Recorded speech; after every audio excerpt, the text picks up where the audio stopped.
হে আমিরুল মুমিনিন, এই ব্যক্তি আমাদের পিতাকে হত্যা করেছে। আমরা এর ন্যায় বিচার চাই। আমরা প্রাণের বদলে প্রাণ চাই। জনাব, অভিযোগ সত্য, তবে আমি খুন করার উদ্দেশ্যে তাকে মারিনি। আমার প্রিয় উটটি তাদের বাগানের পাতা খেয়ে ফেলায় বৃদ্ধ পাথর মেরে উটটিকে হত্যা করেন।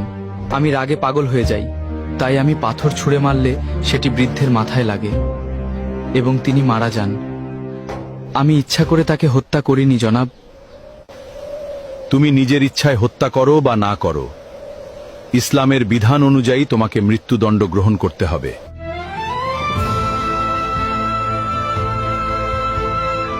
আমিরুল মুমিনিন, যেহেতু ইসলামী বিধান অনুযায়ী আমাকে শাস্তি পেতেই হবে, সেহেতু আমি এটা মেনে নিচ্ছি। তবে আমাকে 3 দিন সময় দিন। আমার কাছে একটি এতিম বাচ্চার কিছু সম্পদ রাখা আছে। আমাকে গ্রামে গিয়ে সেই এতিম বাচ্চার আমানতটি বুঝিয়ে দিয়ে আসতে দিন, না হলে হাসরের মাঠে আমাকে খেয়ানতের দায়ে অপরাধী হতে হবে।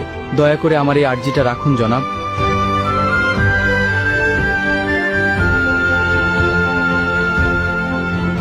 ঠিক আছে, আমি তোমাকে ছেড়ে দিতে পারি, কিন্তু শর্ত হলো কাউকে তোমার জামিনদার হতে হবে।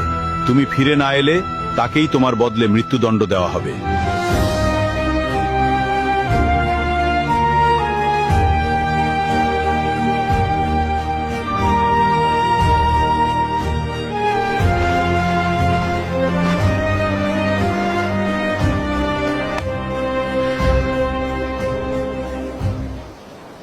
হে আমিরুল মুমিনিন, আমি ওর জামিনদার হব। ও যদি না আসে আপনি আমাকেই শাস্তি দেবেন। ঠিক আছে, মঞ্জুর করা হলো। 3 দিনের মধ্যে যদি তুমি ফিরে না আসো, তাহলে তোমার পরিবর্তে আবু যর গিফারিকে হত্যা করা হবে।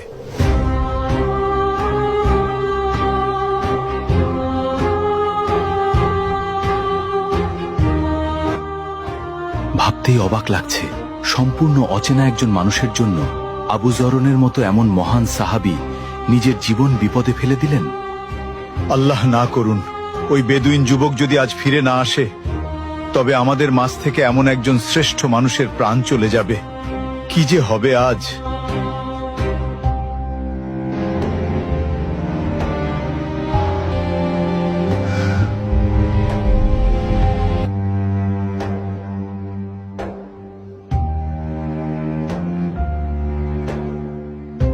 ওই লোকটা যেহেতু 3 দিনের মধ্যে আসতে পারেনি, সেহেতু আবু যর গিফারিকেই তার পরিবর্তে হত্যার আদেশ দেওয়া হলো।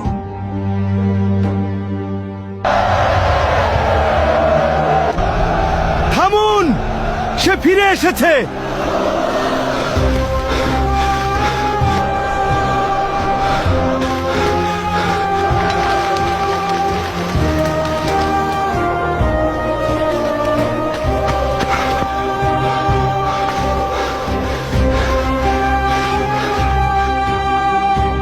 কি ব্যাপার, তোমার আসতে এত দেরি হলো কেন? আমিরুল মুমিনিন, মাফ করবেন। রাস্তায় যদি আমার ঘোড়া পায়ে ব্যথা না পেত, তবে যথাসময়ে আসতে পারতাম। বাড়িতে গিয়ে আমি একটুও দেরি করিনি। বাড়ি পৌঁছে গচ্ছিত আমানত ও ঋণ পরিশোধ করি। তারপর বাবা, মা এবং নববধূর কাছে সব খুলে বলে চিরবিদায় নিয়ে মৃত্যুর প্রস্তুতি নিয়ে মদিনার উদ্দেশ্যে রওনা দেই। এখন আমার জামিনদার ভাইকে ছেড়ে দিন আর আমাকে মৃত্যুদণ্ড দিয়ে পবিত্র করুন, কেননা কেয়ামতের দিন আমি খুনি হিসেবে আল্লাহর সামনে দাঁড়াতে চাই না। তুমি তো পালিয়ে গিয়ে নিজের প্রাণ বাঁচাতে পারতে। মৃত্যু নিশ্চিত জেনেও কেন ফিরে এলে?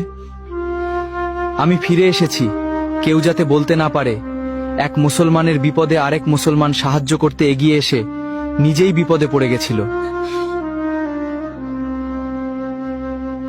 আর আপনি কেন এই অপরিচিত লোকের জন্য নিজের জীবন বাজি রাখলেন?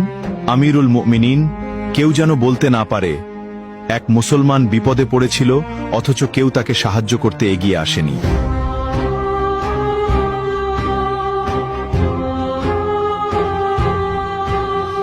হে খলিফা, আপনি তাকে মুক্ত করে দিন।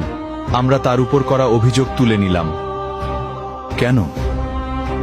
তোমরা তো বিচার চেয়েছিলে। কেউ যেন বলতে না পারে এক মুসলমান অনাকাঙ্ক্ষিত ভুল করে নিজেই স্বীকার করে ক্ষমা চাওয়ার পরেও অন্য মুসলমান তাকে ক্ষমা করেনি।